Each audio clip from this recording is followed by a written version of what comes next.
You feel overwhelmed by pressures that seem to multiply daily, watching every setback shake your confidence, while others around you maintain their composure. The stress is affecting your sleep, your health, and your happiness, making you reactive instead of responsive, and you're starting to dread each new challenge that might finally break you. I am Marcus Aurelius, who maintained inner peace while ruling the most powerful empire in history and bearing the weight of millions of lives.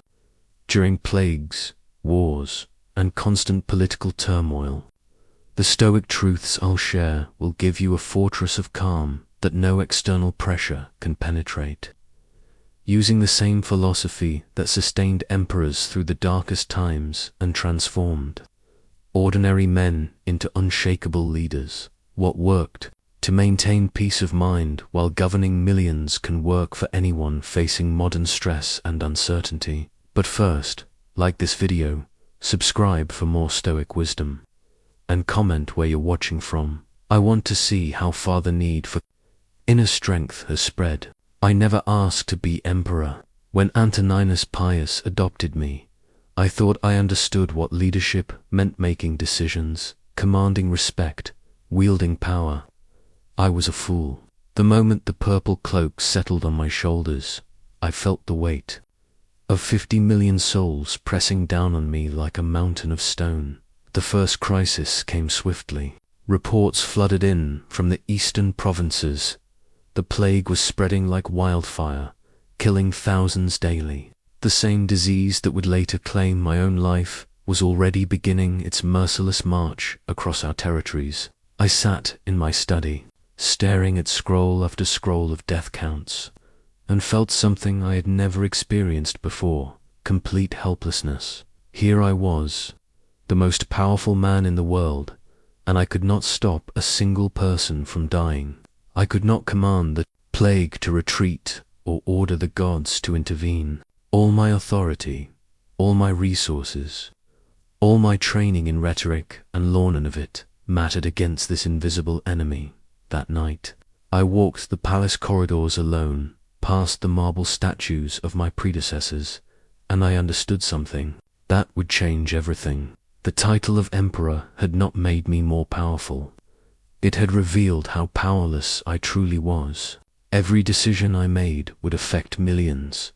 Yet the most important things, life, death, the forces of nature, remained completely beyond my control. I remember standing in my private chambers, looking at my reflection in the polished bronze mirror, and seeing not an emperor, but a man carrying a burden too heavy for any mortal shoulders. The crown was not a symbol of power, but a reminder of responsibility.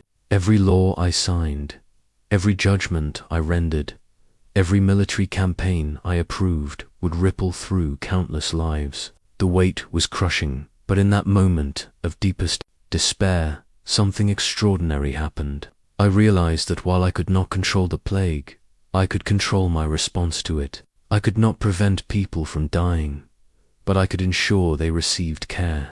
I could not command the gods, but I could command myself. This was my first glimpse into what would become the cornerstone of my philosophy: the recognition that true strength comes not from controlling circumstances, but from controlling yourself within those circumstances. The emperor who could not stop a plague could still choose courage over fear, wisdom over panic, service over self-preservation. From that night forward, I began to see my position differently. I was not emperor because I possessed some supernatural power, but because I had been given the opportunity to practice virtue on the largest possible stage. Every challenge that came to my throne was not a burden, but a gymnasium for my character. The plague taught me that external events, no matter how devastating, could not touch the essential part of me that chose how to respond. That lesson would carry me through 16 years of the most demanding leadership imaginable, through wars and betrayals, through personal losses and public crises. The crown did not make me powerful. Learning to wear it with wisdom made me free. It was during the Germanic campaigns, in a tent surrounded by the sounds of war, that I discovered the most impregnable fortress ever built, not made of stone or steel, but constructed within the landscape of the mind itself. I call it the inner citadel, and once you learn to retreat there, no external force can ever truly defeat you. The barbarians had been harassing our northern borders for months. Each night brought reports of villages burned, citizens captured, trade routes severed. The pressure from the Senate was enormous. They demanded swift, decisive action. My generals urged immediate full-scale war. The people looked to me for protection they believed only I could provide. I felt the familiar weight of impossible expectations pressing down on me. Sitting in my command tent, reviewing maps by lamplight, I found myself overwhelmed not by the military challenge, but by the emotional burden of carrying everyone else's fears and hopes. Every decision would cost lives. Every delay would cost lives. Every action would cost lives. That's when it happened, a moment of clarity that would transform my understanding of human resilience forever. I was studying a tactical map when a messenger burst in with news that a Germanic tribe had broken through our forward defenses. The young soldier's face was pale with terror as he described the chaos unfolding just miles from our position. I felt my chest tighten, my breathing quicken, the familiar surge of panic that came with crisis. But then, in the space between one heartbeat and the next, I stepped back from myself.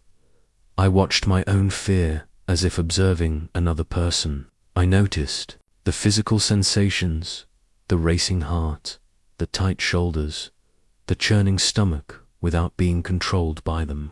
In that moment, I realized something profound. I was not my emotions. I was the one experiencing them. This recognition created an immediate sense of space, of refuge. No matter what chaos erupted around me, there was a part of me that remained untouched, unmoved, unshakable. The Germanic tribes could threaten our borders, but they could not invade this inner territory. The Senate could pressure me, but they had no access to this private realm.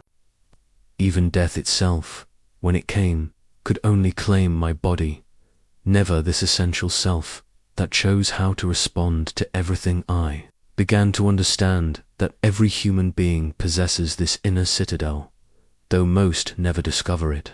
We become so identified with our circumstances, our emotions, our roles, that we forget the observer who stands behind them all. We think we are the storm instead of recognizing ourselves as the calm center around which the storm revolves. The Germanic campaign continued for 2 more years, filled with victories and defeats, triumphs and tragedies. But I was no longer merely the emperor responding to external pressures. I had become something more stable, the consciousness that chose its responses from an unassailable position of inner freedom. This inner citadel is not a place of withdrawal from the world, but of engagement with it from a position of strength.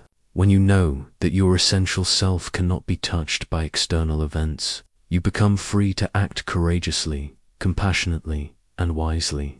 You stop protecting yourself and start serving something greater. The barbarians never knew it, but their greatest service to Rome was forcing me to discover this fortress within myself, a discovery that would sustain me through every challenge. That followed, the greatest prison is not built of iron bars, but of unfulfilled desires. I learned this lesson the hard way when my son Commodus began showing signs of the corruption that would eventually destroy him. Every father wants his child to be virtuous.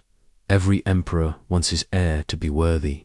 But wanting what you cannot control is the surest path to suffering. I remember the first time I caught Commodus in a lie.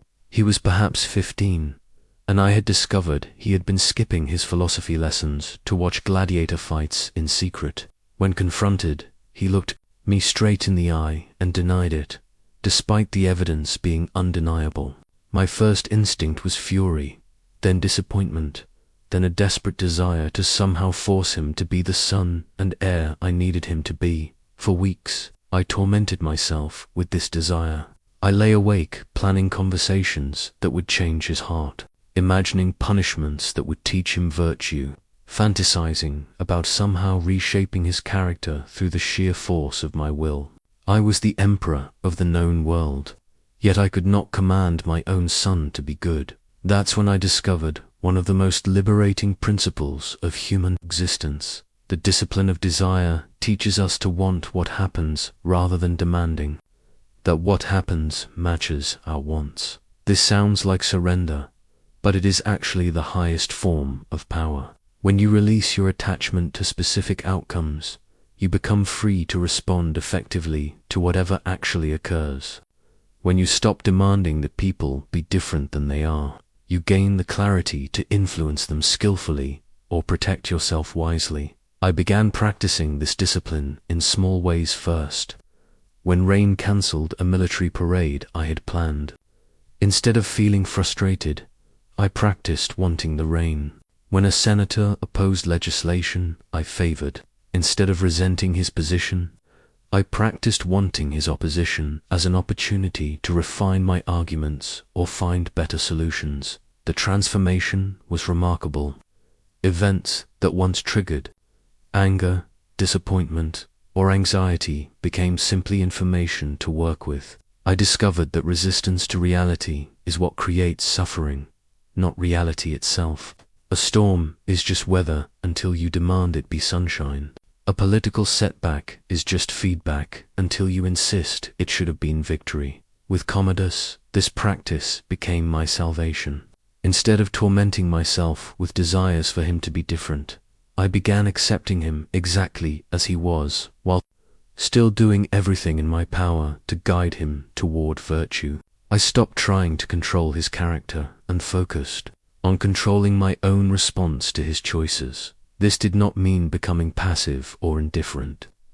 I still established boundaries, provided consequences, offered guidance, and modeled virtue. But I did all of this from a place of acceptance rather than attachment. I wanted him to choose wisdom, but I was prepared for him to choose foolishness. The discipline of desire extends beyond personal relationships to every aspect of life. When you truly want what happens, you align yourself with the natural order of things. You stop fighting reality and start dancing with it. You discover that the universe is not conspiring against you. It is simply unfolding according to laws that care nothing for your preferences. This practice requires constant vigilance because desire is relentless. Every day brings new opportunities to want things different than they are. The weather, other people's choices, your body's limitations, the pace of change, the behavior of enemies, all of these can trigger the old pattern of demanding reality. Conform to your wishes, but when you master this discipline, you discover something extraordinary. You already have everything you need to be content. Not because your circumstances are perfect, but because contentment is not dependent on circumstances. It emerges from the alignment between your desires and what actually is. This is not pessimism or resignation.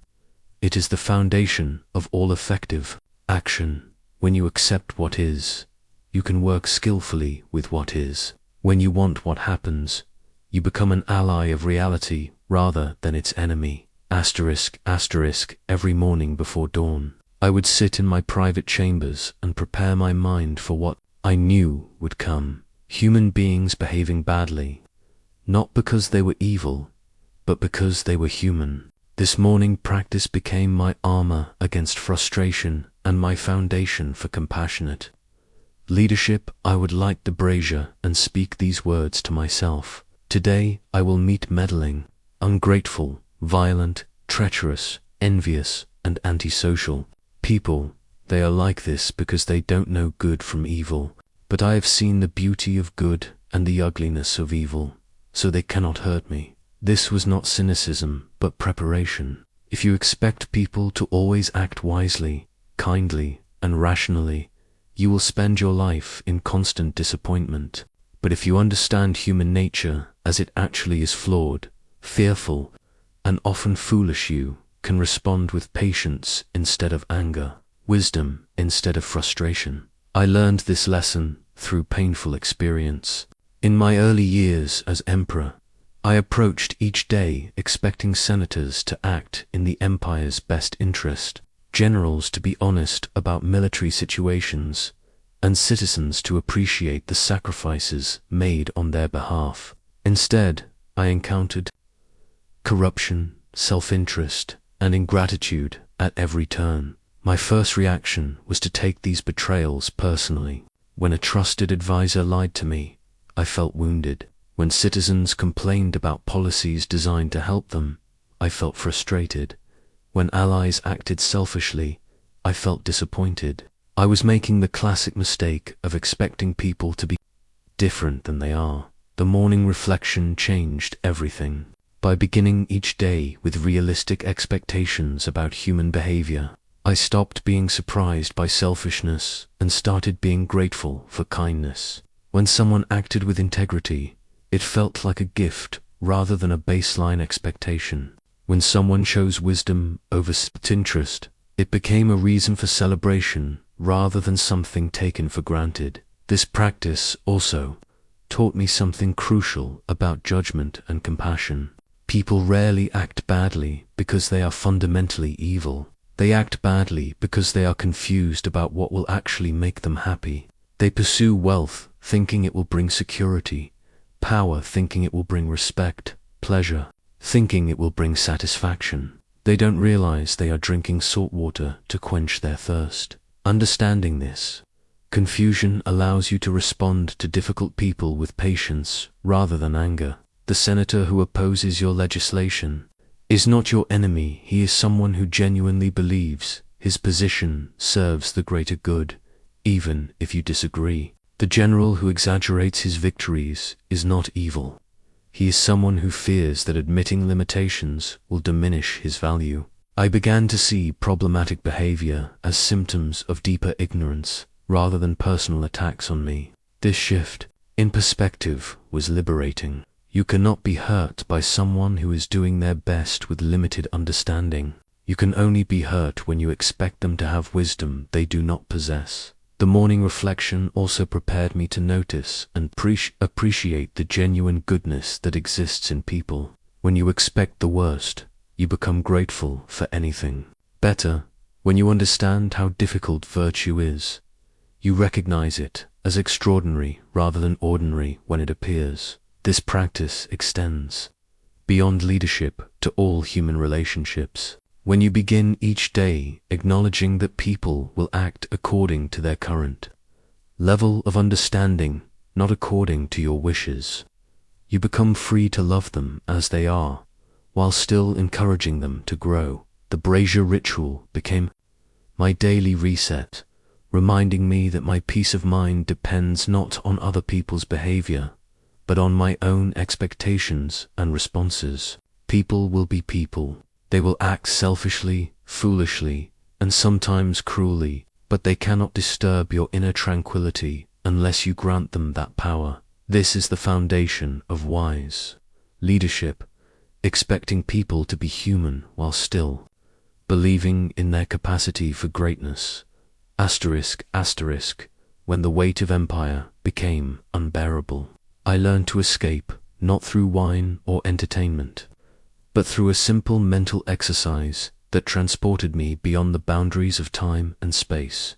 I called it the view from above, and it became my most powerful tool for maintaining perspective during the darkest moments of my reign. Picture this: you are rising above your current situation, above your city, above your country, until you can see the entire earth as a small blue sphere floating in the vastness of space. From this height, observe your problems with cosmic eyes. I first discovered this practice during a particularly brutal period of the Marcomannic Wars. We had been fighting Germanic tribes for 3 years, losing thousands of men, draining the imperial treasury, and facing criticism from every corner of the empire. Citizens complained about taxes raised to fund the war. Senators questioned my military strategy. Families mourned sons who would never return home. Sitting in my command tent one evening, surrounded by maps, marked with the positions of the dead. I felt crushed by the enormity of the suffering I seemed powerless to prevent. The weight of every decision, every casualty, every consequence pressed down on me until I could barely breathe. That's when I closed my eyes and began to rise. First, I imagined myself floating above the battlefield, seeing our camp and the enemies as tiny clusters of light in the darkness. The great conflict that consumed my daily thoughts appeared as a small disturbance on a vast landscape. Rising higher, I could see the entire war as a brief flicker in the long history of these lands, which had witnessed countless armies come and go. Higher still, the Roman Empire itself appeared as it truly was, a temporary arrangement of human settlements that would one day return to dust, just as every empire before it had done. The glory of Rome, the subject of so much pride and ambition, was revealed as a momentary pattern in the endless dance of civilizations. From this perspective, something remarkable happened to my understanding of the crisis below. The war was still real, the suffering still mattered, the decisions still needed to be made, but they were no longer the center of the universe. They were part of a larger tapestry, threads in a cosmic weaving that extended far beyond my ability to see or control. This cosmic perspective did not diminish my sense of responsibility, clarified it. I was still the emperor, still accountable for my choices, still called to serve with wisdom and courage, but I was no longer carrying the burden of outcomes beyond my influence. I was no longer pretending that the fate of the universe depended on my perfect performance. The view from above taught me that most of what we consider urgent is actually quite small. When seen from the proper distance, the political crisis that dominates today's headlines will be forgotten in a decade. The personal slight that ruins your week will be irrelevant in a year. The career setback that feels devastating now will be a minor footnote in the story of your life. This is not to say that current concerns don't matter, but rather that they matter in proportion to their actual significance, not to the outsized importance our emotions assign them. When you can see your problems from cosmic perspective, you respond to them with appropriate rather than excessive energy. I began using this exercise regularly, especially during moments of intense pressure or emotional turmoil. Before making major decisions, I would take the view from above and ask, how will this matter in 100 years? What would someone observing from the stars advise? How does this situation fit into the larger patterns of human existence? The practice also cultivated humility, which I discovered was essential for wise leadership. When you see yourself and your concerns from cosmic perspective, grandiosity becomes impossible. You are neither the hero nor the victim of the universe's story. You are a brief participant in an unfolding mystery much larger than yourself. This humility is paradoxically empowering. When you stop taking yourself so seriously, you become free to take your responsibilities seriously. When you release the burden of cosmic importance, you can focus your energy on the specific role you've been given to play. The most profound realization of my philosophical journey was also the simplest. The present moment is the only time you are actually alive, and therefore the only time you have any real power. Everything else, past regrets and future anxieties, exists only in your mind, stealing energy from the one place where you can actually make a difference. I learned this lesson during a period when the empire faced simultaneous crises on multiple fronts. Germanic tribes pressured our northern borders, plague ravaged our eastern provinces, and political intrigue threatened stability in Rome itself. My mind was constantly pulled between replaying past mistakes and imagining future catastrophes. I would lie awake at night revisiting decisions from months earlier, wondering if different choices might have prevented current problems had I been too trusting of certain advisors, too aggressive in certain campaigns, too lenient with certain senators. These thoughts would spiral endlessly, generating nothing but regret and self-recrimination during the day. My attention would leap to worst-case scenarios that might unfold. What if the Germanic alliance expanded? What if the plague reached Rome? What if political enemies united against me? These anxieties would paralyze me with fears of problems that existed only in my imagination. One morning, as I sat in my study staring at reports I had read dozens of times without really absorbing them, I noticed something startling. I was not actually present in my own life. My body was in the chair, but my mind was everywhere except the current moment. I was living entirely in mental projections, memories of what had been and fantasies of what might be. This recognition was like waking from a dream. I suddenly saw that while I was lost in regrets about the past and worries about the future, real life was happening right now, in this moment, and I was missing it completely. The very time when I could actually influence events, the present was being squandered on mental activities that had no practical value. I began practicing what I came to call present moment mastery. Instead of allowing my attention to scatter across time, I would anchor it deliberately in the current experience. When reading reports, I would focus completely on understanding the immediate situation rather than judging past decisions or projecting future outcomes. When meeting with advisors, I would listen fully to what they were actually saying rather than preparing my responses or remembering previous conversations. The transformation was immediate and profound. When my attention was fully present, my thinking became clearer, my decisions more effective, my interactions more meaningful. Problems that seemed overwhelming when viewed through the lens of past failure or future catastrophe became manageable when addressed in the present moment. I discovered that the present moment contains all your actual power. You cannot change what happened yesterday. Those events are fixed in history. You cannot control what will happen tomorrow. Those events depend on countless variables beyond your influence. But you have complete authority over what you think, feel, and do right now. This insight revolutionized my approach to leadership. Instead of being paralyzed by the complexity of governing an empire, I began focusing on the single decision in front of me. Instead of being overwhelmed by the magnitude of ongoing crises, I concentrated on the specific action I could take today. Instead of being exhausted by the burden of infinite responsibilities, I attended to the particular duty requiring my immediate attention. Present moment mastery also transformed my experience of simple pleasures that I had been overlooking while lost in mental time travel. The taste of bread at breakfast, the warmth of sunlight through my window, the sound of rain on the palace roof. These small gifts of immediate experience became sources of genuine satisfaction when I was actually present to receive them. This practice is particularly crucial during difficult conversations or challenging situations.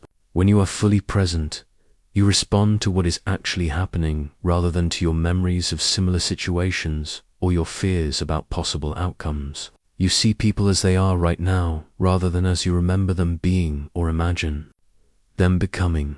The present moment is also where you discover that most of your suffering is optional. Pain is unavoidable. Boda's age. Losses occur, disappointments happen, but suffering is often the result of mentally reliving past pain or anticipating future pain. When you stay present with actual current experience, you frequently find that this moment, right now, is actually manageable. I began keeping a sundial in my private chambers as a reminder that time moves only forward, moment by moment, and that each moment offers a fresh opportunity to choose your response. The shadow moves continuously, never returning to where it was, never jumping ahead to where it will be. Like consciousness itself, it exists only now. The mastery of the present moment is not about ignoring the past or failing to plan for the future. It is about doing all your remembering and planning from a place of present moment awareness. using these mental activities as tools rather than being used by them. Death was my greatest teacher, though I resisted its lessons for years. Like most people, I tried to avoid thinking about mortality, as if ignoring it would somehow grant me exemption. But when I finally learned to face death directly, it transformed everything about how I lived, loved, and led. The lesson began when my adoptive brother, Lucius Verus, died suddenly during our joint military campaign. We had been camperers, sharing the burden of rule, and I had grown to depend on his counsel and companionship. One day he was laughing at dinner, planning future campaigns. The next day he was gone, struck down by plague, with no warning and no opportunity for final words. I stood beside his deathbed, staring at the body that had housed such vibrant intelligence just hours before, and confronted a truth I had been avoiding. This would be me someday.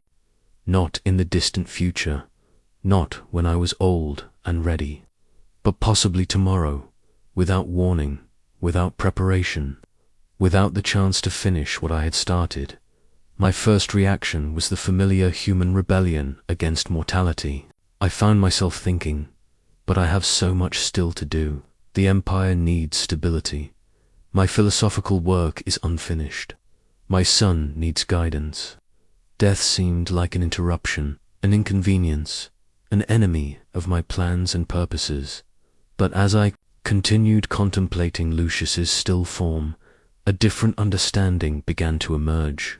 Death was not my enemy, it was my teacher. It was showing me something crucial about the nature of life that I had been too distracted to notice. I realized that knowing life is temporary is what makes it precious. If we lived forever, nothing would have urgency, nothing would have poignancy, nothing would demand our full attention. It is precisely because time is limited that moments matter. The possibility of loss is what creates the experience of love. This insight led me to develop a daily practice that initially seemed morbid but proved to be profoundly life. Each morning, I would spend a few minutes contemplating my own mortality, imagining this could be my last day, considering what I would want to accomplish if I knew my time was ending. Far from making me depressed or fearful, this practice filled me with clarity and energy. When you truly understand that your time is finite, you stop wasting it on trivial pursuits. You become more present to the people you love, more focused on the work that matters, more grateful for the simple fact of being alive. Death also taught me about the nature of legacy. I had once thought legacy meant monuments and inscriptions, ensuring my name would be remembered by future generations. But contemplating mortality showed me that true legacy is much more immediate and personal. It is the influence you have on other people's character, the wisdom you share, the love you give, the example you set. Every interaction became an opportunity to leave something valuable behind. Every conversation with my son, every decision as emperor, every moment of kindness or courage added to the legacy that would outlive my physical form. I stopped worrying about how history would judge me and started focusing on what I could contribute. Right now, the awareness of death also liberated me from many fears that had previously held me back. When you know that the worst possible outcome, your own death, is inevitable anyway, other risks become much more manageable. Political failure, public criticism, personal disappointment, none of these could be worse than what was definitely coming eventually. This perspective allowed me to make bolder decisions, speak more honestly, and love more fully. I stopped protecting myself from potential losses and started embracing potential gains. I stopped avoiding difficult conversations and started having them.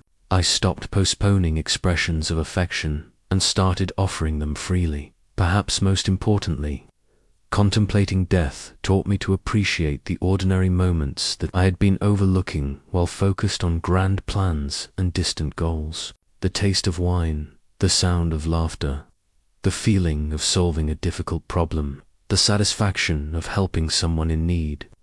These simple pleasures became profound when viewed through the lens of mortality. I began to understand that death gives life its shape the way riverbanks give direction to flowing water. Without boundaries, water spreads everywhere and goes nowhere. Without mortality, life spreads across infinite time and loses all focus and intensity. The meditation on death is not about becoming obsessed with dying, but about becoming fully committed to living. When you know your time is limited, you stop taking it for granted. When you know your opportunities are finite, you stop squandering them. When you know your relationships are temporary, you stop postponing love. This practice prepared me for the actual approach of my own death years later. When illness finally came for me, I was not caught off guard or filled with regret. I had been preparing for this moment through daily contemplation, and I found I could face it with curiosity rather than terror, gratitude rather than bitterness. Asterisk, asterisk. The most radical idea I'd ever encountered was also the most liberating. Virtue is the only true good, and everything else, wealth, power, reputation, even health, is merely preferred but ultimately indifferent to your real well-being.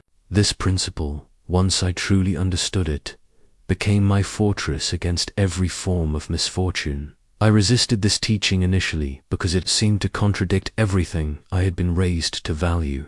As heir to the throne, I had been taught that power was good, that wealth enabled virtue, that a strong empire was inherently valuable. These seemed like obvious truths, not philosophical opinions open to debate. The awakening came during a period when I lost several things simultaneously that I had considered essential to my happiness.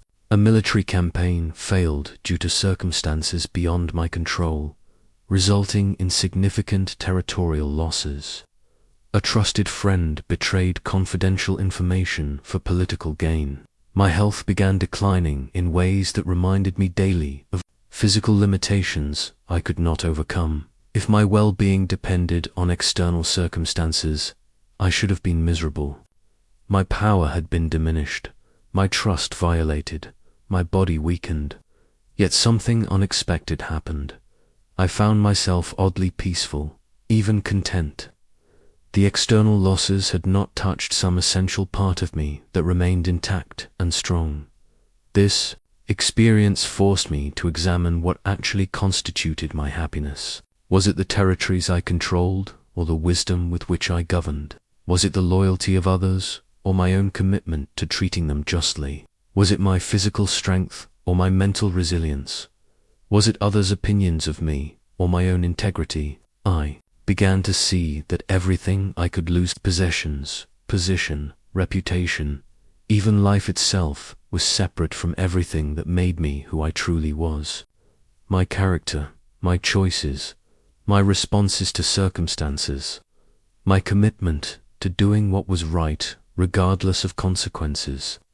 These belonged to me completely and could never be taken away. This led me to understand the 4 cardinal virtues as the only reliable foundation for a meaningful life: wisdom, justice, courage, and self-discipline. Unlike external goods, these could not be lost through bad luck, stolen by enemies, or destroyed by natural disasters. They existed independently of circumstances and actually grew stronger through testing. Wisdom meant understanding what was truly valuable and what was merely apparent.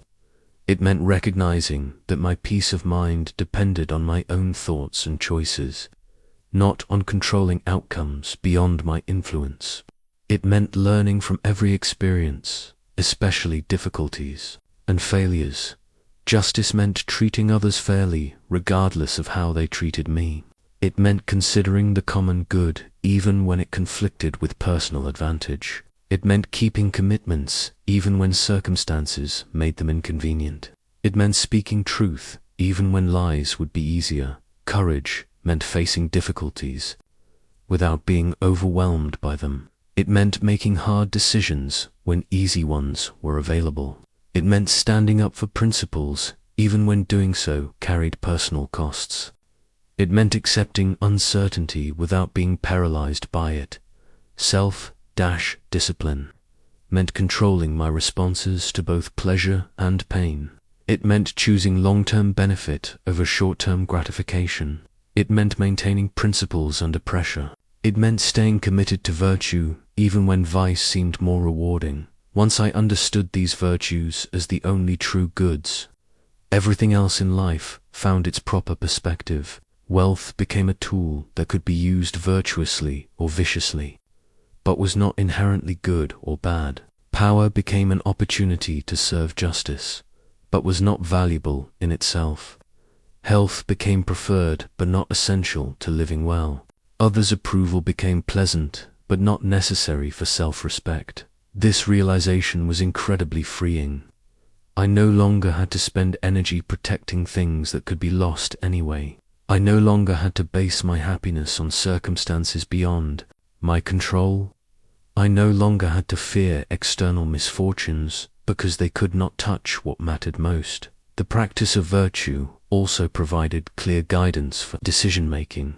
When facing difficult choices, I could ask, which option develops wisdom, which serves justice, which requires courage, which demonstrates self-discipline?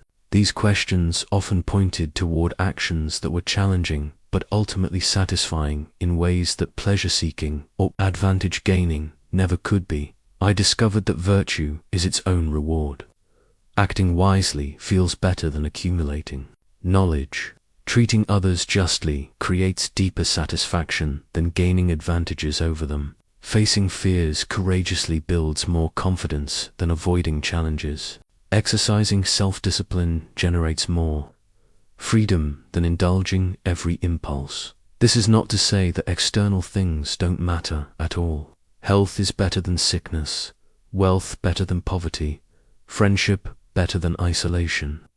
But these are preferences, not requirements for living well. They can enhance a virtuous life, but cannot substitute for virtue, and their absence cannot prevent virtue.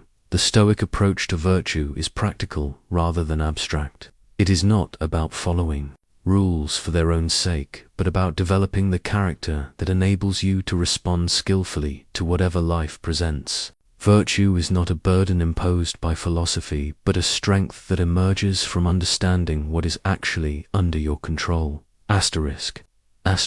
One of the most counterintuitive practices I developed was deliberately imagining the loss of everything I valued. This mental exercise, which I called premeditatio malorum, the premeditation of evils, became one of my most powerful tools for building resilience and cultivating gratitude. Most people avoid thinking about potential losses, believing that imagining bad outcomes will somehow make them more likely to occur. I learned the opposite was true. By regularly contemplating possible setbacks, I became emotionally prepared for them, while simultaneously developing deeper appreciation for what I currently possessed. The practice began during a period of unusual peace and prosperity in the empire. Everything was going well, borders were secure, citizens were content, the economy was strong, my family was healthy. Yet instead of feeling grateful, I found myself taking these blessings for granted, even feeling anxious about when something would inevitably go wrong. That's when I decided to face my fears directly through systematic imagination. Each morning, I would spend time visualizing specific losses that could realistically occur. I would imagine losing my position as emperor, seeing how I would maintain dignity and purpose without the purple cloak. I would imagine the death of loved ones, considering how I would honor their memory while continuing to serve the living. I would imagine personal illness or injury, exploring how I would find meaning despite physical limitations. These exercises were not morbid fantasies, but practical preparation, just as a general studies maps of terrain where battles might be fought. I was mapping the emotional landscape of potential adversities. By imagining setbacks in advance, I could develop strategies for maintaining equanimity when they actually occurred. The immediate effect was a profound increase in gratitude for present circumstances. After spending time imagining the loss of my health, walking without pain felt like a gift. After contemplating the death of friends, their laughter at dinner became precious rather than ordinary. After visualizing the collapse of the empire, the simple fact of civil order seemed miraculous rather than assumed. This practice also revealed how many of my daily worries were about protecting things that were inherently temporary anyway. I was exhausting myself trying to preserve what could not ultimately be preserved: youth, power, the lives of those I loved, even my own existence. The negative visualization taught me to hold these treasures lightly, enjoying them fully while they lasted, but not clinging to them desperately. I remember one particular morning when news arrived that Germanic tribes were again threatening our northern borders. My first impulse was panic. This meant war, casualties, political pressure, enormous expense. But then I realized I had already lived through this scenario dozens of times in my morning meditations. I had imagined military defeats, economic strain, political criticism, and personal blame. The actual crisis felt familiar rather than overwhelming because I had already processed its emotional impact. The preparation allowed me to respond strategically rather than reactively. Instead of being paralyzed by fear of possible outcomes, I could focus on actions that would improve the most likely outcomes. Instead of wasting energy on anxiety about things beyond my control, I could direct it toward decisions within my influence. Negative visualization also helped me distinguish between genuine problems and imaginary ones. Many of the losses I contemplated were far worse in anticipation than in reality. The fear of public criticism, for example, proved much more painful than actual criticism when it came. The dread of political opposition was more disturbing than the experience of managing actual opposition. This practice extended to smaller daily frustrations as well. I would imagine my favorite foods being unavailable, making ordinary meals feel like feasts. I would picture important meetings being cancelled, making productive conversations feel like achievements.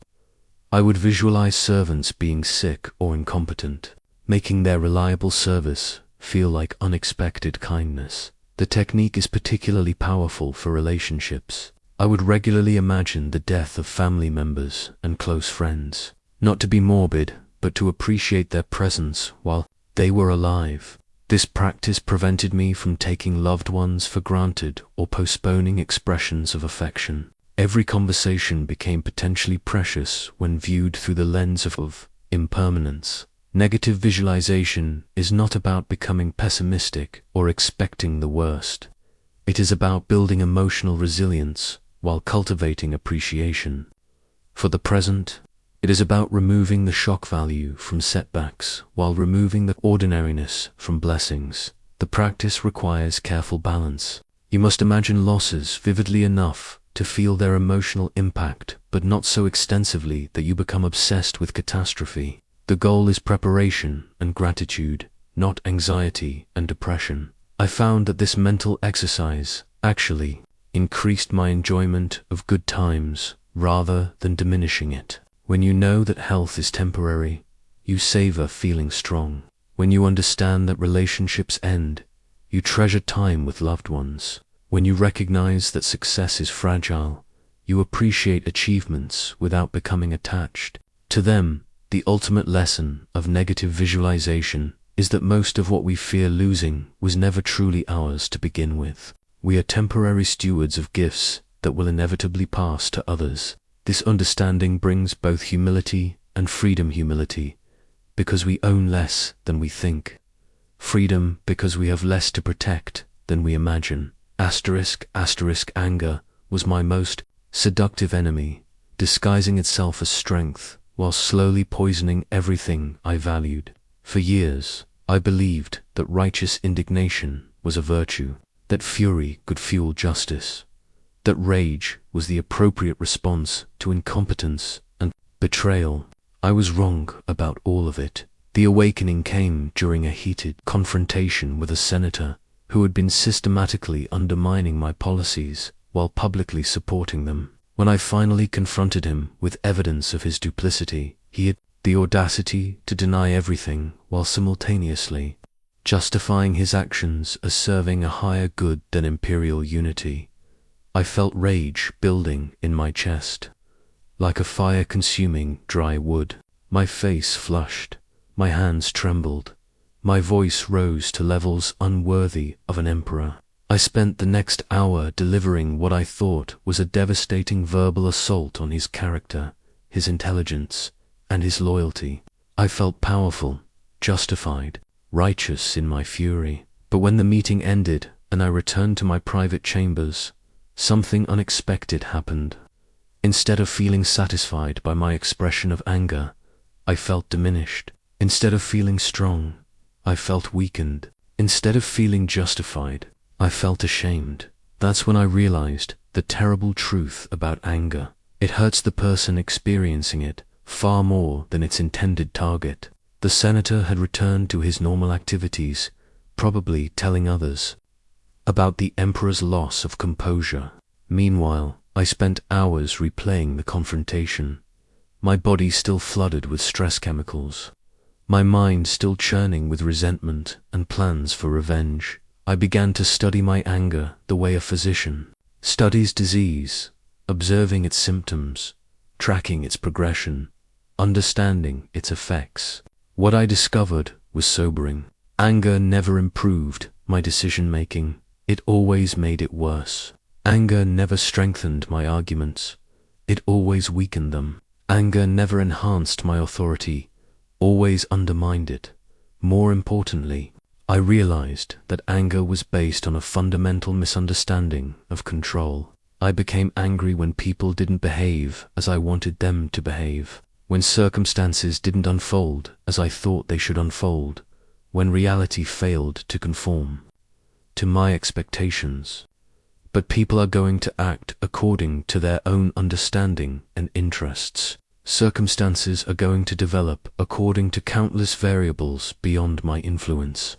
And reality is going to be what it is, regardless of my preferences. Anger is essentially the emotion of demanding that what has already happened should not have happened. It is the futile attempt to change the unchangeable through the force of emotional intensity. It is like being angry at rain for being wet or fire for being hotter, complete waste of energy directed toward natural phenomena. This insight led me to develop what I came to call the pause practice. When I felt anger beginning to rise, instead of expressing it immediately, I would pause and ask myself 3 questions. What specifically am I trying to control that is not actually under my control? How is this anger helping me respond more effectively to the situation? What would wisdom look like in this moment instead of rage? These questions almost always revealed that my anger was misdirected. The senator's betrayal was information about his character, not a personal attack on mine. His duplicity was a problem to be managed strategically, not an insult to be avenged emotionally. My anger was not helping me govern more effectively. It was preventing me from thinking clearly about how to protect the empire's interests. I began to see anger as a signal that I had temporarily forgotten the fundamental Stoic principle: you cannot control other people's actions, only your responses to them. Every surge of rage was actually a moment of philosophical amnesia, a brief return to the illusion that I could force reality to match my wishes through emotional intensity. The transformation was gradual but profound. Instead of seeing other people's poor behavior as something that happened to me, I began seeing it as something that revealed them. Instead of taking betrayal personally, I began taking it instead of responding to incompetence with fury, I began responding with clear consequences and better systems. This shift dramatically improved my effectiveness as a leader. When I stopped wasting energy on anger, I had more energy available for solving problems. When I stopped taking others' actions personally, I could evaluate situations more objectively. When I stopped trying to control people through emotional pressure, I became better at influencing them through reason and example. Perhaps most importantly, I discovered that releasing anger opened space for more useful emotions like compassion and curiosity. The senator who betrayed me was probably acting from fear rather than malice. Understanding his motivation didn't excuse his behavior, but it suggested more effective responses than rage could provide. I learned that true strength lies not in the ability to intimidate others through anger, but in the ability to remain calm and clear-headed regardless of their behavior. The emperor who never loses his temper is far more formidable than the one who erupts regularly, because his responses are always chosen rather than triggered. This practice extends beyond leadership to all relationships. When you stop taking other people's behavior as a reflection of your worth, you become free to respond to them with wisdom rather than wounded pride. When you stop trying to control their choices through emotional manipulation, you can focus on making your own choices with integrity. If I could teach humanity only one principle, it would be this: some things are within your control, and some things are not. Your happiness, effectiveness, and peace of mind depend entirely on learning to distinguish between these two categories and investing your energy only in what you can actually influence. This realization came to me during one of the most challenging periods of my reign, when multiple crises demanded my attention simultaneously. A plague was devastating eastern provinces. Germanic tribes were threatening northern borders. Senators were plotting against policies they had previously supported, and my own son was showing disturbing signs of the corruption that would eventually consume him. I was exhausting myself trying to control all of these situations directly. I lay awake planning responses to every possible scenario, sending messages to every influential person, attempting to manage every variable that might affect outcomes. I was treating the empire like a chariot that could be steered through sheer force of will, not understanding that I was only wearing myself out while achieving limited results. The breakthrough came during a conversation with my old philosophy teacher, who asked me a simple question: Marcus, what exactly is under your control in these situations? I began listing all the actions I was taking, all the people I was trying to influence, all the outcomes I was working to achieve. He stopped me and asked again, "No, what is actually under your control?" This time I paused longer before answering. Slowly, I began to see the distinction he was pointing toward. I could not control whether the plague spread or receded. I could control how resources were allocated to help victims. I could not control Germanic tribal behavior, but I could control how our armies were positioned and supplied. I could not control senators' private thoughts, but I could control how policies were presented and defended. I could not control my son's character, but I could control what example I set and what guidance I offered. This distinction revolutionized my approach to everything. I began dividing every challenge into two categories: what I could influence and what I could not. For things beyond my control, I practiced acceptance. For things within my control, I focused my energy completely. The results were immediate and dramatic. Instead of feeling overwhelmed by the magnitude of imperial responsibilities, I felt empowered by the clarity of my actual role.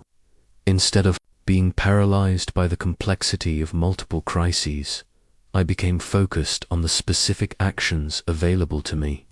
Instead of being frustrated by outcomes beyond my influence, I became satisfied by performing my controllable part excellently. I discovered that most human suffering comes from trying to control what cannot be controlled while neglecting what can be controlled. People exhaust themselves attempting to manage other people's opinions. Natural disasters, historical events, aging, death, and countless other realities that operate according to their own laws. Meanwhile, they ignore their responses, attitudes, efforts, and choices, the very things that determine their actual experience of life. The dichotomy of control applies to every level of existence. You cannot control whether other people like you, but you can control how likable you choose to be. You cannot control whether you get promoted, but you can control how promotable you make yourself. You cannot control whether you face difficulties, but you can control how you respond to difficulties. You cannot control how long you live, but you can control how well you live. This principle transforms relationships entirely. Instead of trying to control your partner's moods, you focus on controlling your own responses to their moods. Instead of trying to control your children's choices, you focus on controlling what guidance and example you provide. Instead of trying to control your colleagues' behavior, you focus on controlling your own professionalism and contribution. The practice requires constant vigilance because the mind naturally slips back into attempting control over uncontrollable things. I developed a daily exercise of reviewing recent frustrations and asking, was I trying to control something outside my actual influence? What could I have controlled instead? How can I redirect my energy more effectively next time? I also learned to recognize the emotional signals that indicate when I'm trying to control the uncontrollable. Anxiety usually means I'm worried about outcomes beyond my influence. Anger usually means I'm demanding that uncontrollable things be different than they are. Frustration usually means I'm expecting to have more control than I actually possess. The dichotomy of control is not about becoming passive or indifferent. It is about becoming strategically focused on where your energy can actually make a difference. It is about moving from the exhausting attempt to control everything to the empowering choice to influence what you can. This principle also creates enormous mental and emotional freedom. When you stop taking responsibility for things beyond your control, you stop carrying burdens that were never yours to bear. When you stop trying to force outcomes, you stop creating resistance and start working with natural forces. When you stop demanding that reality be different than it is, you stop fighting battles that cannot be won. The ultimate liberation is recognizing that your inner experienced your thoughts, attitudes, values, and responses belongs completely to you. External circumstances may influence your options, but they cannot determine your character. Other people may affect your situation, but they cannot touch your essential self. Events may shape your circumstances, but they cannot force your interpretation of what those circumstances mean. This is the foundation of all Stoic practice, understanding what is yours and what is not, then living accordingly. Asterisk, asterisk, beyond merely accepting what happens to you lies a far more radical possibility, learning to love what happens to you. This practice, which I came to call amor fati love, of fate, transformed my relationship with adversity from grudging tolerance to genuine appreciation. The concept emerged during the darkest period of my reign, when everything seemed to be falling apart simultaneously. The Antonine Plague had claimed millions of lives, including some of my closest friends. Military campaigns were draining the imperial treasury while producing limited results. Political enemies were gaining influence, while loyal allies were dying or defecting. My own health was failing, and I could feel death approaching sooner than I had hoped. If ever there was a time to curse fate, this was it. I had tried to be a good emperor, a devoted student of philosophy, a just leader, yet misfortune seemed to follow misfortune with relentless persistence. My initial response was to accept these trials with resigned stoicism, to bear them with dignity, while secretly wishing they were different. But acceptance, I discovered, was only the first step towards something much more profound. One evening, as I sat in my study reviewing casualty reports from both plague and war, I found myself asking a different question. What if these difficulties were not obstacles to my flourishing, but ingredients of it? What if adversity was not the enemy of virtue, but its gymnasium. This shift in perspective opened an entirely new understanding of my circumstances. The plague that was devastating the empire was also revealing the depths of human compassion as people cared for the sick at risk to themselves. The military challenges that were exhausting our resources were also developing our strategic capabilities and our soldiers' courage. The political opposition that was frustrating my policies was also forcing me to refine my arguments and find better solutions. Most importantly, every difficulty was providing opportunities to practice philosophy under pressure. It is easy to be wise in comfortable circumstances, but wisdom proves itself through testing. It is simple to be virtuous when virtue costs nothing, but virtue shows its value when it demands sacrifice. It is effortless to maintain equanimity during peaceful times, but equanimity becomes precious when chaos threatens. I began to see that my fate, including all its hardships, was perfectly designed to develop exactly the qualities I most needed to cultivate. If I had faced only easy circumstances, I would have remained soft and untested. If I had encountered only supportive people, I would never have learned patience with opposition. If I had experienced only success, I would never have developed resilience in failure. This realization led me to a practice that seemed almost absurd at first: actively appreciating my difficulties. Instead of merely enduring the plague, I began to be grateful for how it was teaching me about impermanence and compassion. Instead of simply tolerating political opposition, I started to value how it was strengthening my arguments and my character. Instead of just accepting my declining health, I began to appreciate how it was preparing me for death and intensifying my appreciation of life. The transformation was remarkable. Problems that had once drained my energy began to energize me because I could see their educational value.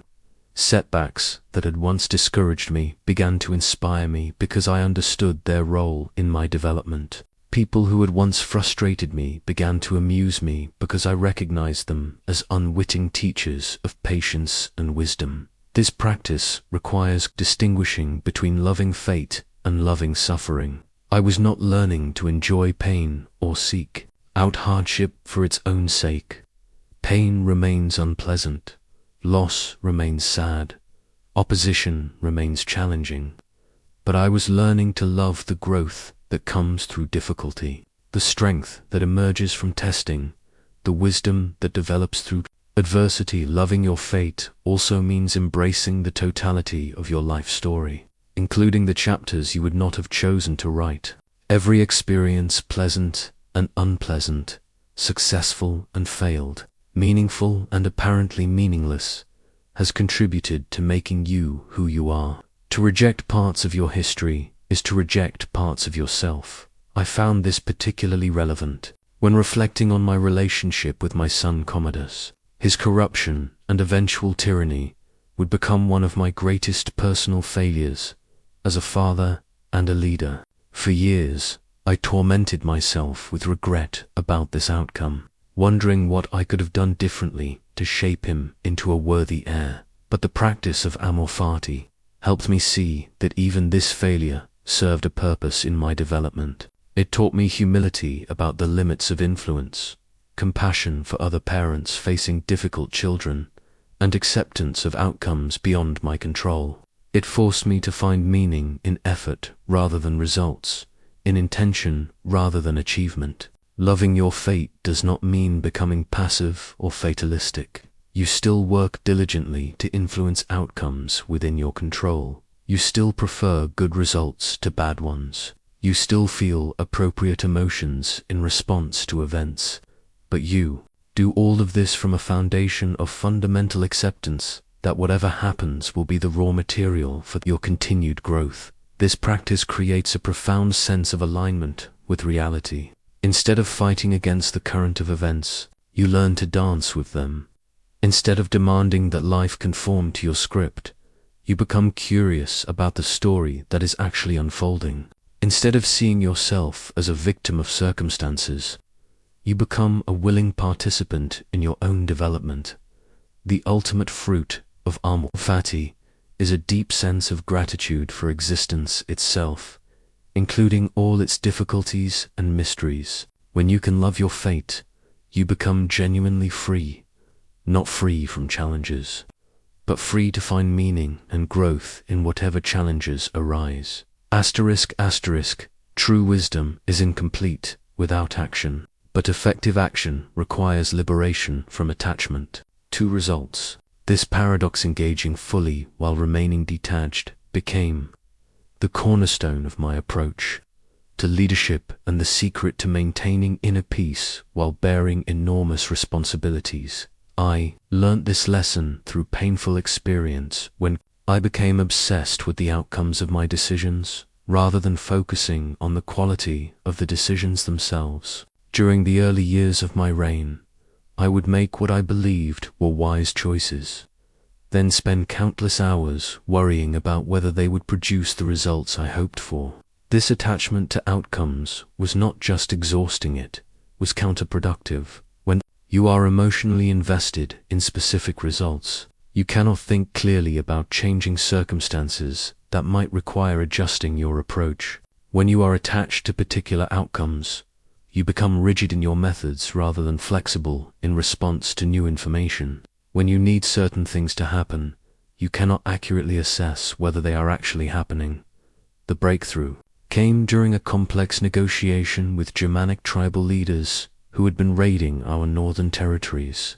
I had spent weeks preparing what I thought was a brilliant diplomatic strategy that would secure lasting peace while maintaining Roman dignity. I was so committed to this specific outcome that I ignored signals indicating the tribal chiefs had different priorities and constraints than I had assumed. The negotiation failed spectacularly. Not only did we not achieve peace, but my inflexibility during the talks actually made the situation worse by convincing the Germans that Romans could not be trusted to understand their concerns. My attachment to my predetermined solution had blinded me to opportunities for different but potentially better agreements. Reflecting on this failure, I realized I had been confusing means with ends. My true goal was not to implement my specific strategy, but to serve the empire's interests. My actual responsibility was not to be right about my predictions, but to respond skillfully to whatever circumstances arose. My real duty was not to control outcomes, but to ensure that my actions were wise, just, and beneficial regardless of their results. This insight led me to develop what I called the discipline of action, the practice of engaging fully in right action while remaining unattached to the fruits of that action. I would still prepare thoroughly, decide carefully, and act decisively, but I would measure success by the quality of my effort rather than the conformity of outcomes to my expectations. The discipline of action requires constant attention to motivation. Am I taking this action because it serves the common good, or because I want to prove myself right? Am I making this decision based on current evidence, or because I need to justify previous choices? Am I responding to the situation as it actually is, or as I wish it were? This practice transformed my effectiveness as an emperor. Instead of being paralyzed by fear of failure, I became energized by the opportunity to contribute my best effort regardless of results. Instead of being discouraged by setbacks, I became curious about what they could teach me. Instead of being attached to specific strategies, I became committed to flexible service of consistent principles. The discipline of action also applies to daily interactions with individuals.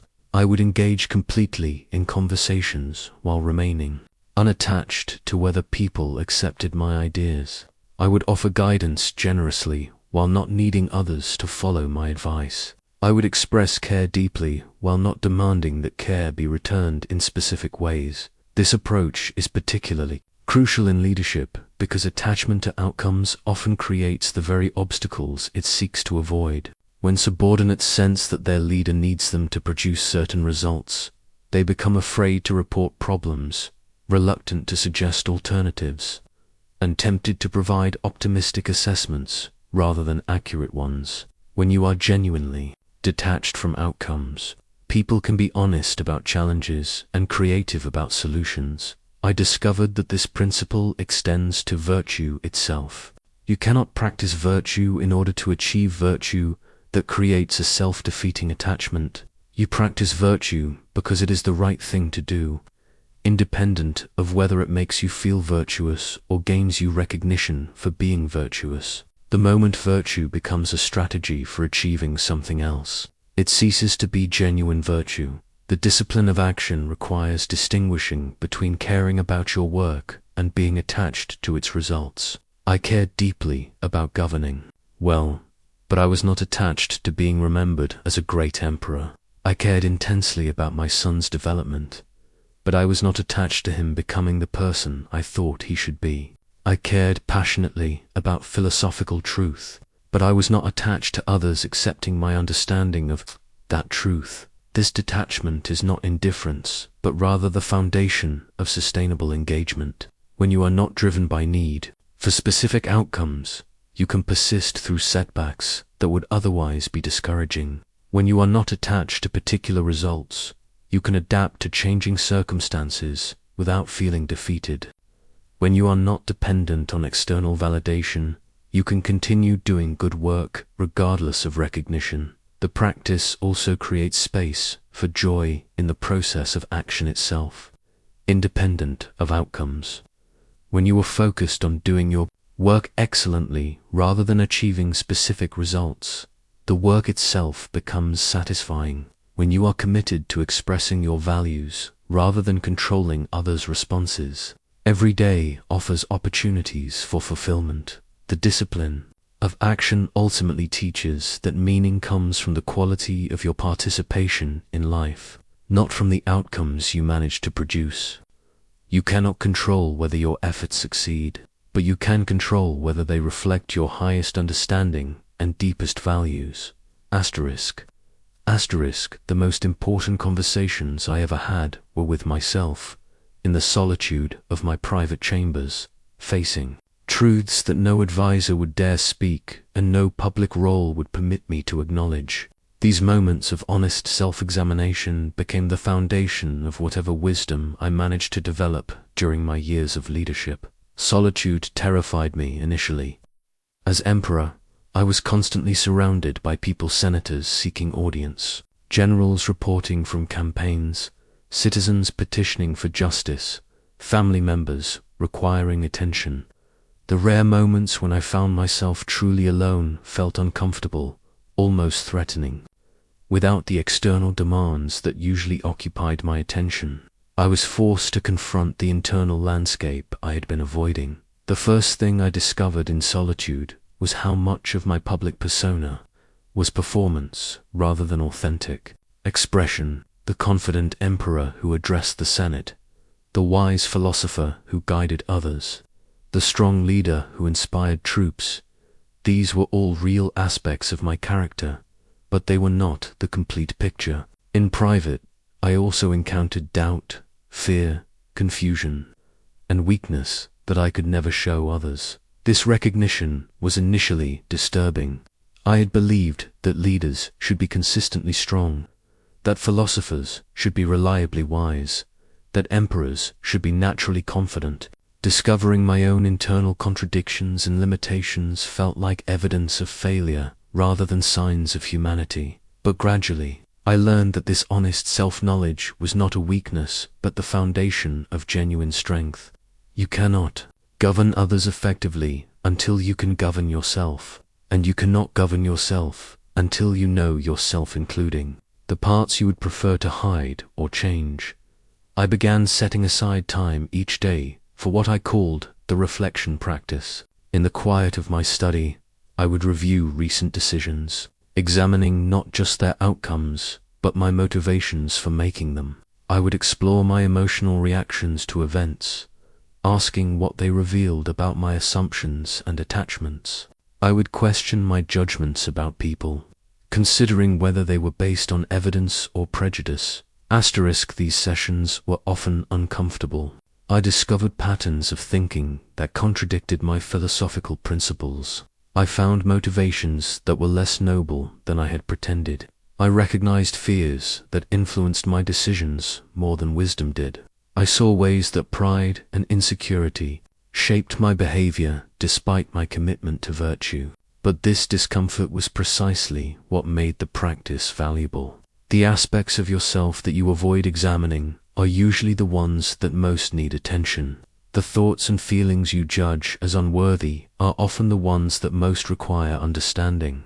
The parts of your character you try to hide are frequently the ones that most influence your actions. Through sustained self-examination, I learned to distinguish between my essential nature and my conditioned responses. Some of my reactions were authentic expressions of my values and understanding. Others were automatic patterns inherited from childhood, cultural conditioning, or unconscious fears. Recognizing this difference allowed me to choose which aspects of myself to cultivate and which to gradually transform. The practice also revealed how much energy I had been wasting on maintaining false images of myself. When you are constantly trying to appear wiser, stronger, or more confident than you actually feel, you exhaust yourself with performance rather than developing genuine capacity. When you can acknowledge your limitations honestly, you become free to work on actual improvement rather than imaginary perfection. Solitude taught me that leadership requires not the absence of weakness, but the honest integration of weakness with strength. The emperor who never doubts cannot learn from mistakes. The philosopher who never feels confused cannot help others navigate complexity. The person who never experiences fear cannot develop genuine courage. I discovered that the questions you ask yourself in solitude determine the quality of wisdom you develop. Instead of asking, "How can I avoid looking foolish?" I learned to ask, "What do I actually understand?" Instead of wondering, "How can I get others to respect me?" I began exploring, "How can I respect myself?" Instead of focusing on, "How can I control outcomes?" I shifted to, "How can I control my responses?" The practice of self-examination also prepared me for receiving feedback from others. When you have already identified your own areas of weakness and growth, criticism becomes information rather than attack. When you know your own motivations and limitations, others' judgments lose their power to disturb your peace of mind. Perhaps most importantly, solitude revealed that the approval I sought from others was actually available from within. The respect, understanding, and acceptance I wanted from external sources could be cultivated through honest relationship with myself. This did not make me indifferent to others' opinions, but it freed me from being dependent on them for my sense of worth. The mirror in my private chambers became a symbol of this practice. Each morning, I would look at my reflection and acknowledge both the emperor others saw and the human being I knew myself to be. This daily recognition of my complete humanity, including both its nobility and its limitations, became the foundation for authentic engagement with the world. True solitude is not loneliness, but communion with your deepest self. It is not escape from responsibility, but preparation for responsibility. It is not withdrawal from others, but the development of capacity to serve others from a place of genuine understanding rather than false competence. Pain is inevitable, but suffering is optional. This distinction, which took me years to understand fully, became the key to transforming my relationship with hardship from victimhood to wisdom. Every difficulty became a teacher when I learned to respond to it with Stoic principles rather than emotional reactivity. The lesson began with my own body's betrayal. In my later years, I developed what the physicians called a wasting disease, probably stomach cancer, though their understanding was limited. The pain was constant and increasing, disrupting sleep, making concentration difficult, and reminding me daily that my time was running short. My initial response was entirely human: frustration with the limitations, anger at the timing, fear about the implications for the empire. I found myself thinking, this shouldn't be happening now. I have too much work left to do. This is unfair after a lifetime of service. These thoughts created a secondary layer of suffering on top of the physical pain, mental anguish that made everything worse without improving anything. But as I observed my own reactions more carefully, I began to see the distinction between the actual experience of illness and my interpretation of that experience. The physical discomfort was real and unavoidable. The emotional distress about the physical discomfort was my own creation and therefore within my power to change. Pain, I realized, is simply information. It tells you that something in your body requires attention. It is not personal criticism, cosmic injustice, or evidence of failure. It is data, like a messenger reporting conditions at the frontier. You can receive the message with gratitude for the information while remaining calm about its implications. Suffering, by contrast, is the story you tell yourself about the pain. It is the demand that reality be different than it is, the resistance to accepting what has already occurred, the mental struggle against circumstances beyond your control. When you add this layer of resistance to unavoidable difficulties, you double your burden without gaining any benefit. I began practicing what I called the acceptance response to physical discomfort. Instead of fighting the pain or resenting its presence, I would acknowledge it directly. There is pain in my stomach. This is what illness feels like. My body is following the natural course of aging and disease. This simple recognition immediately reduced the emotional charge around the physical experience. This practice extended far beyond physical illness to every form of hardship. When political opponents attacked my policies, instead of taking their criticism personally, I would observe, there is disagreement about governance. This is what political opposition looks like. Different people have different ideas about what serves the common good. The facts remained the same, but my emotional response became much more manageable. The Stoic response to suffering involves several key principles. First, distinguish between what is happening and what you think should be happening. Reality is always what it is, regardless of your preferences. Arguing with facts is like arguing with mathematics, pointless and exhausting.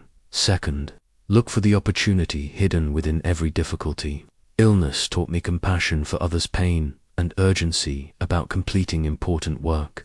Political opposition forced me to refine my arguments and consider alternative approaches. Personal losses deepened my appreciation for remaining relationships. Every hardship contained lessons that would have been impossible to learn through ease and success. Third, remember that your response to difficulty reveals and develops your character. Anyone can be philosophical during good times, but wisdom proves itself under pressure. Courage means not the absence of fear, but right action despite fear. Patience means not the absence of frustration, but choosing thoughtful responses despite frustration. I discovered that suffering often comes from comparing your current situation to an imagined alternative, rather than accepting your current situation as the starting point for wise action. When you stop demanding that circumstances be different, and start working skillfully with circumstances as they are, energy that was wasted on resistance becomes available for effective response. The practice also taught me to distinguish between voluntary and involuntary suffering. Some pain is unavoidableness, aging, loss, death, but much suffering is self-created through worry about future problems that may never occur, regret about past decisions that cannot be changed, anger about other people's choices that we cannot control, or attachment to outcomes beyond our influence. I learned to ask myself, is this suffering serving any useful purpose? Is this emotional distress helping me respond more effectively to the situation? Am I choosing to suffer over something I cannot change while neglecting something I can change?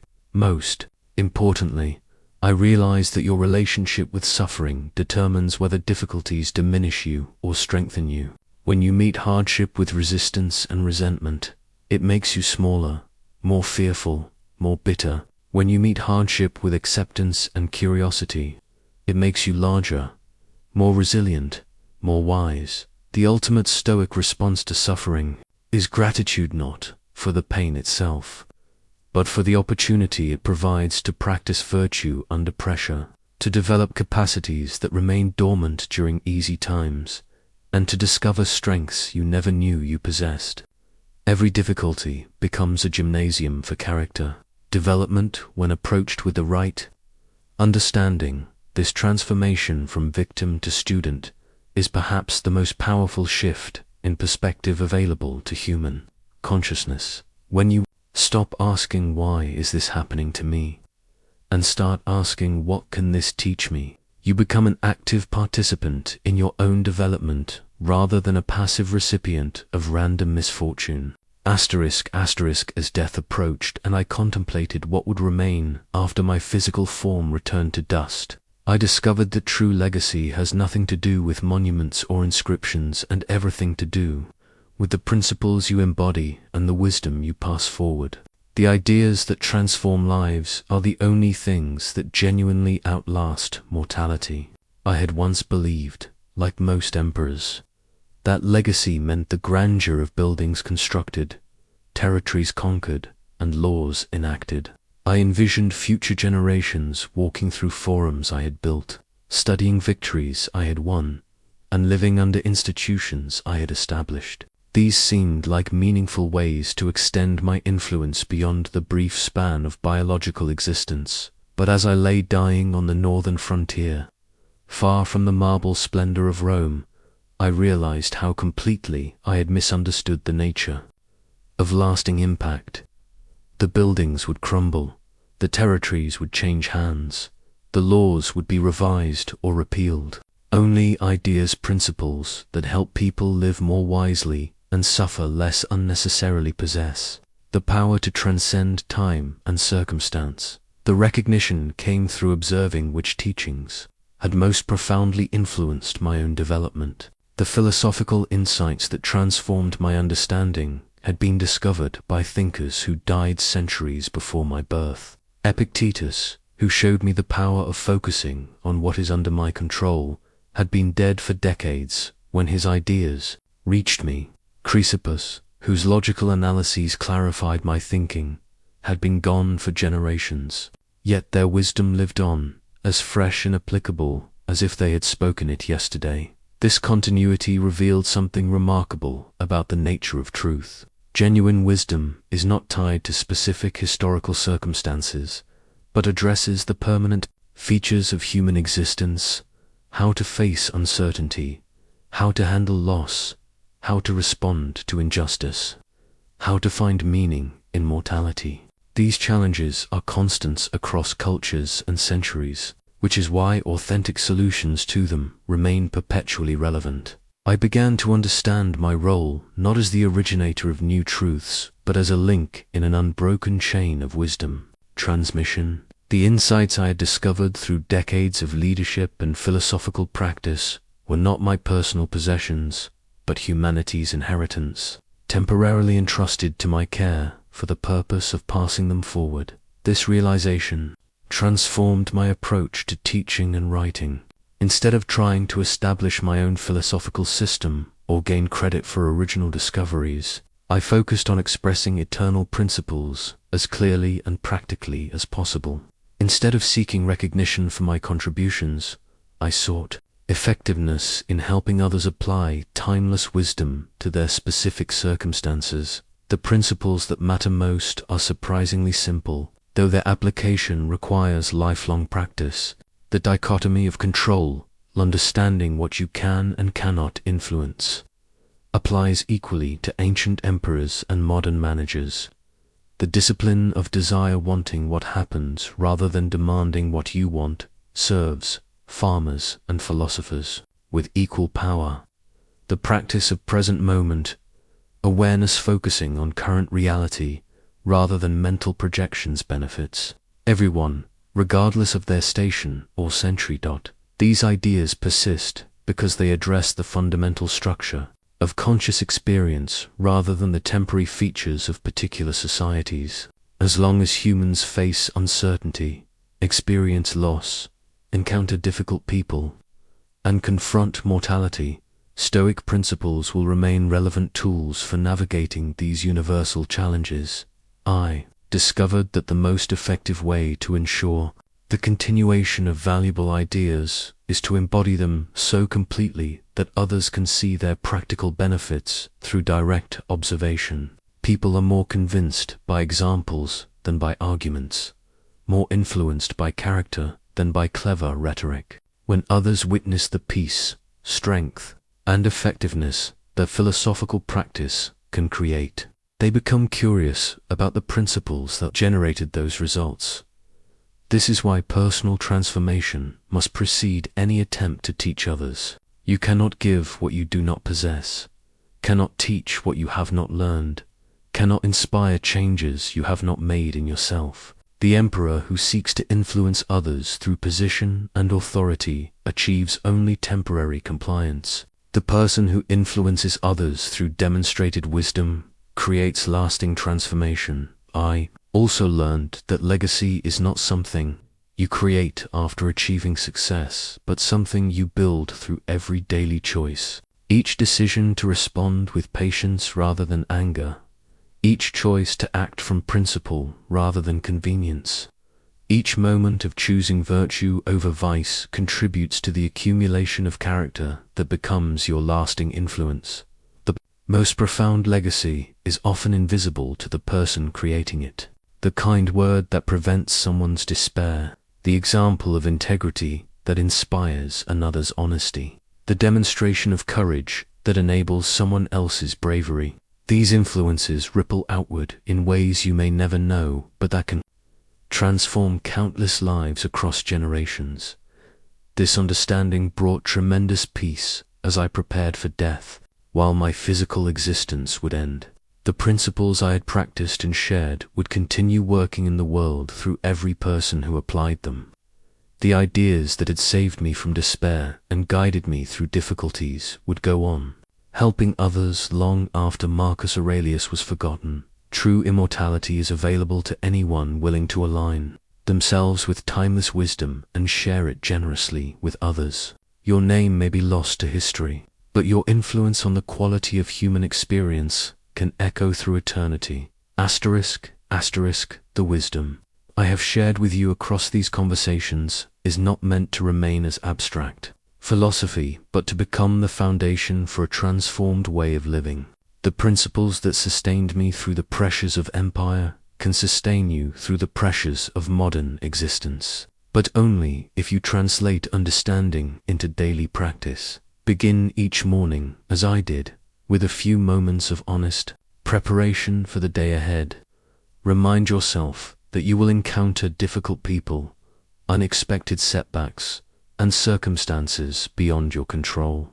This is not pessimism, but realism, accepting the nature of human existence so you can respond wisely rather than being constantly surprised and frustrated. Practice the dichotomy of control throughout your day by asking a simple question when challenges arise: is this within my influence or not? If it is beyond your control, focus your energy on accepting it gracefully while looking for opportunities to respond constructively. If it is within your control, give it your complete attention and best effort without attachment to specific outcomes. Cultivate the inner citadel by regularly stepping back from emotional reactivity to observe your own thoughts and feelings. When anger, anxiety, or frustration arise, remember that you are not these emotions. You are the consciousness experiencing them. This recognition creates space for choosing your response rather than being driven by automatic reactions. Apply the discipline of desire by practicing wanting what happens rather than demanding that what happens matches your preferences. This does not mean becoming passive, but rather aligning yourself with reality as your starting point for effective action. Resistance to what has already occurred wastes energy that could be used for wise response to current circumstances. Use negative visualization weekly to build resilience and gratitude. Spend time imagining the loss of things you value: health, relationships, possessions, opportunities. This mental exercise prepares you emotionally for inevitable changes, while increasing appreciation for present blessings. What you currently take for granted becomes precious when viewed through the lens of impermanence. Embrace solitude and self-examination as essential practices for character development. Set aside time regularly to review your actions, motivations, and responses honestly. Ask yourself, what did I handle well today? Where did I fall short of my principles? What can I learn from recent mistakes? How can I better align my behavior with my values? Practice the view from above when problems seem overwhelming. Imagine rising beyond your immediate situation to see it from cosmic perspective. How will this matter in 10 years? What would someone observing from space advise? How does this challenge fit into the larger patterns of human experience? This mental exercise restores proportion and reduces the emotional charge of temporary difficulties. To remember that virtue is the only true good that cannot be taken from you. External circumstances may change, other people may disappoint you, plans may fail, but your character remains under your complete control. Focus your primary energy on developing wisdom, justice, courage, and self-discipline, rather than on acquiring things that can be lost. Transform your relationship with obstacles by seeing them as opportunities for growth, rather than impediments to happiness. Every difficulty is a chance to practice philosophy under pressure, to develop capacities that remain dormant during easy times, to discover strengths you never knew you possessed. The impediment becomes the path when approached with proper understanding. Cultivate a more fatty love of fate by learning to appreciate your entire life story, including the chapters you would not have chosen. Every experience has contributed to making you who you are. Rejecting parts of your history is rejecting parts of yourself. Embrace your complete narrative as the perfect curriculum for your development. Practice present moment awareness by regularly returning your attention to current experience rather than getting lost in mental time travel. The past exists only in memory, the future only in imagination. Your actual life happens now, in this moment, which is the only place you have any real power to choose and act. Apply these principles not in isolation, but within the context of serving something greater than yourself. Stoicism is not about withdrawal from the world, but about engaging with it more effectively. Use your developing wisdom to contribute to your family, community, and society. The peace and strength you cultivate through philosophical practice enables you to be more helpful to others, not less.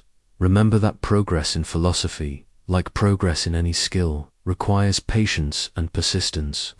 You will not master these practices immediately, and you will frequently fall short of your ideals. This is normal and expected. What matters is not perfect performance, but consistent effort to apply these principles more fully over time. Find or create a community of others who share your commitment to philosophical living. The path of wisdom is easier when traveled with companions who understand its value and can provide support during challenging periods. Share what you learn, seek guidance when you struggle, and contribute to the continuation of this ancient tradition of human flourishing.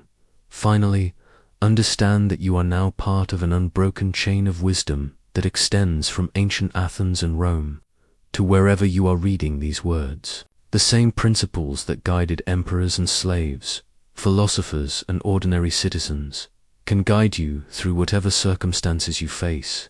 You carry forward a legacy of human wisdom that has been tested across centuries and proven effective. For anyone willing to apply it consistently, the Stoic life is not about perfection, but about progress. It is not about eliminating all difficulties, but about responding to difficulties with wisdom. It is not about controlling the world, but about mastering yourself within whatever world you encounter. Begin where you are. Use what you have. Do what you can. The journey of 1,000 miles begins with a single step, and that step is always available to you right now.